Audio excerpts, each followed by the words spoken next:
Practice set 5.1 expand करायचा आहे. दोन ब्रॅकेट दिलेले आहे, दोन्ही ब्रॅकेटचं मल्टिप्लिकेशन करायचं आहे.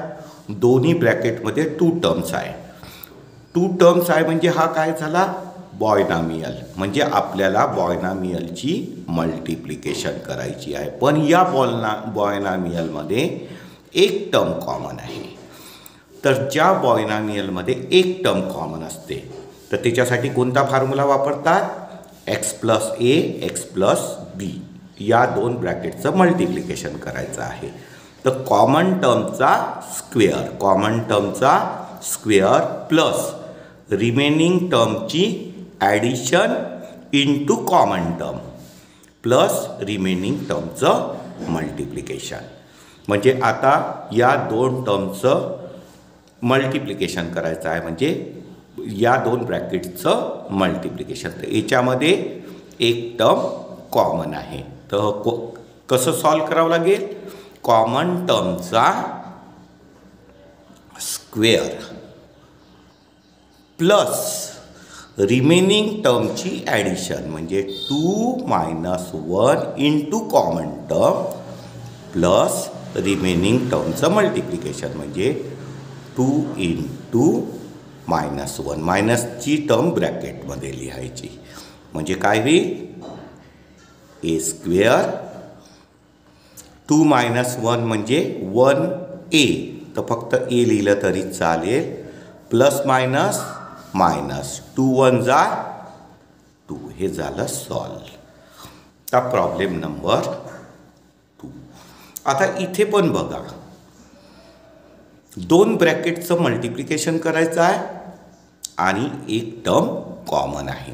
तर एक टर्म कॉमन असेल तर कोणता फॉर्म्युला वापरायचा, कॉमन टर्मचा स्क्वेअर प्लस रिमेनिंग टर्मची ॲडिशन -4 + 6 इंटू कॉमन टर्म म्हणजे m प्लस रिमेनिंग टर्मचं मल्टिप्लिकेशन -4 इंटू 6 रिमेनिंग टर्मचं मल्टिप्लिकेशन.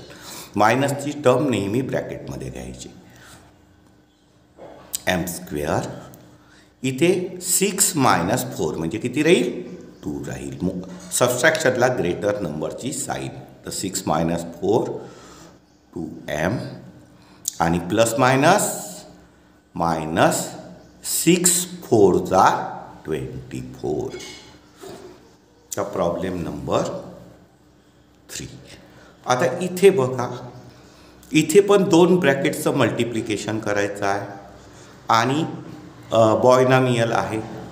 याच्यामध्ये एक टर्म कॉमन आहे.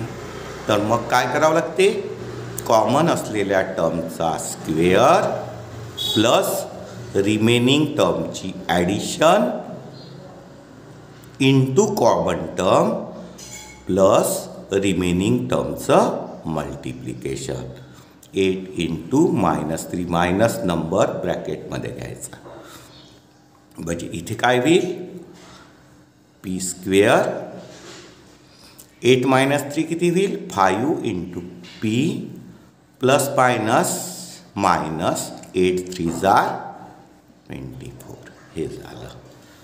त्याच्यानंतर प्रॉब्लेम नंबर 4. आता बघा, इथे दोन्ही टर्म सेम आहे. ही 13 पण सेम आहे आणि x पण सेम आहे. तर याच्यासाठी कोणता फॉर्म्युला आहे, a + b a - b. तर याच्यासाठी फॉर्म्युला आहे a² - b². टर्म सेम असेल आणि साईन चेंज असेल तर a + b a - bचा फॉर्म्युला काय, a² - b². म्हणजे याला त्या फॉर्म्युल्याने सोडवावं लागेल. म्हणजे इथे काय होईल, 13चा स्क्वेअर मायनस एक्सचा स्क्वेअर. तर 13चा स्क्वेअर काय होईल, 13 इंटू 13 म्हणजे 169 मायनस x².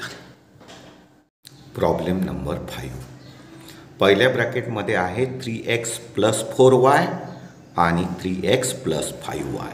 तर बघा, 3x एक टर्म कशी आहे, कॉमन आहे आणि आपल्याला ब्रॅकेटचं मल्टिप्लिकेशन म्हणजे पॉलिनॉमियलचं मल्टिप्लिकेशन करताना एक टर्म जर कॉमन असेल तर काय करावं लागते, कॉमन टर्मचा स्क्वेअर म्हणजे 3x स्क्वेअर प्लस रिमेनिंग टर्मची ॲडिशन म्हणजे रिमेनिंग टर्म कोणत्या आहे 4y प्लस 5y आणि इंटू कॉमन टर्म म्हणजे 3x प्लस रिमेनिंग टर्मचं मल्टिप्लिकेशन म्हणजे 4y इंटू 5y.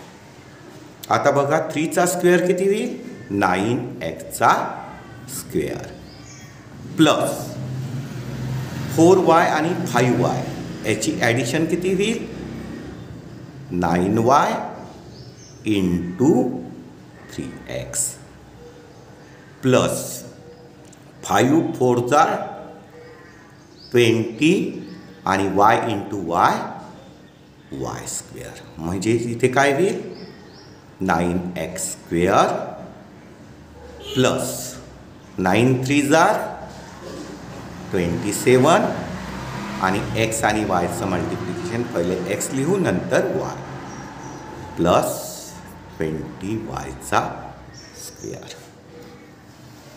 आता प्रॉब्लेम नंबर 6. इथे पण बघा दोन पॉलिनॉमियलचं मल्टिप्लिकेशन करायचं आहे पण दोन्ही याच्यामध्ये 9x ही टर्म कॉमन आहे.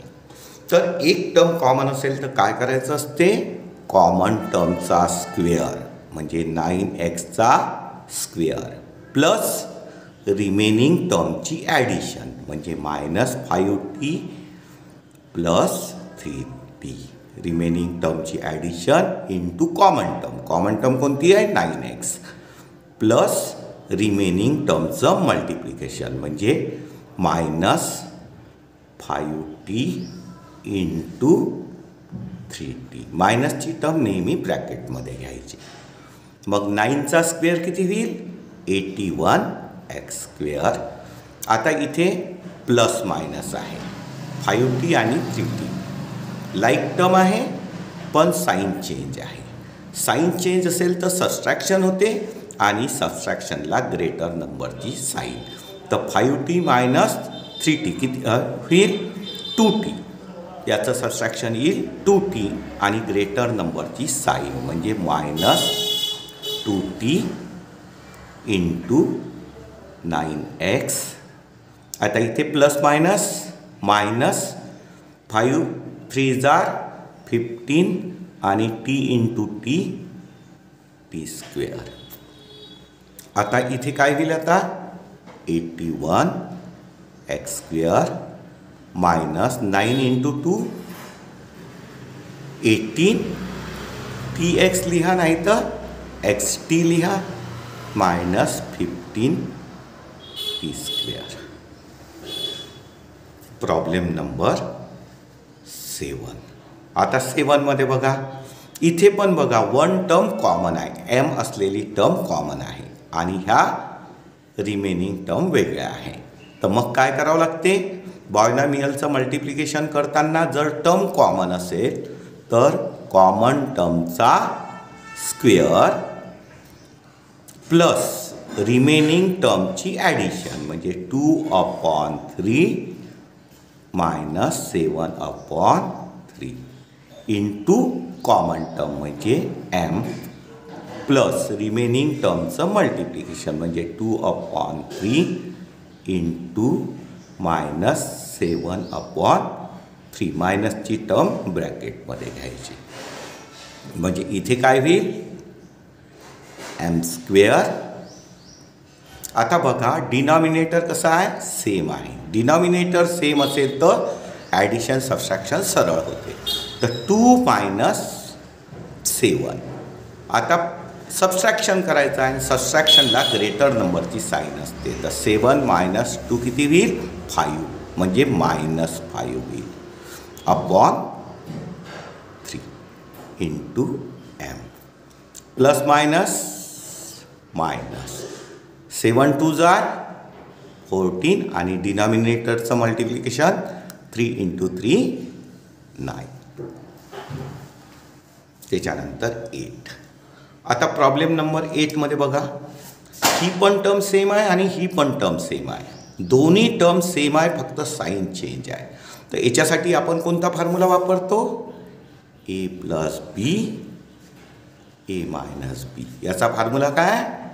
ए स्क्वेअर मायनस बी स्क्वेअर.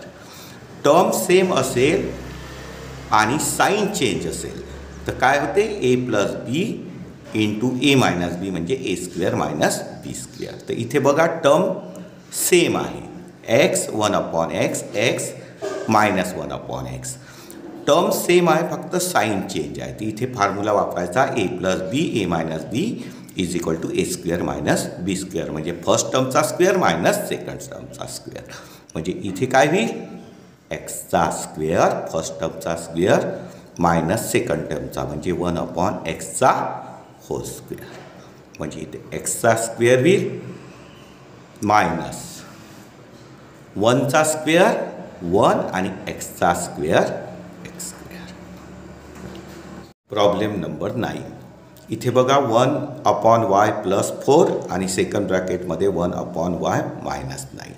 तर बघा एक टर्म सेम आहे 1/y 1/y. जर एक टर्म सेम असेल तर काय करावं लागते? बायनॉमियलचं मल्टिप्लिकेशन करताना पहिल्या टर्मचा कॉमन टर्मचा स्क्वेअर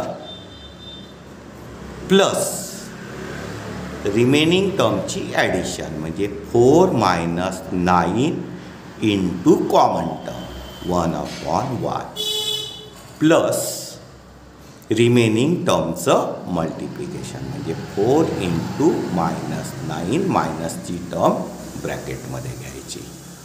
म्हणजे इथे 1चा स्क्वेअर 1 होईल आणि yचा स्क्वेअर y स्क्वेअर होईल. आता इथे याची सबस्ट्रॅक्शन करायची आहे 4 मायनस 9 आणि सबस्ट्रॅक्शनला ग्रेटर नंबरची साईन राहते म्हणजे 9 मायनस 4 किती होईल? 5.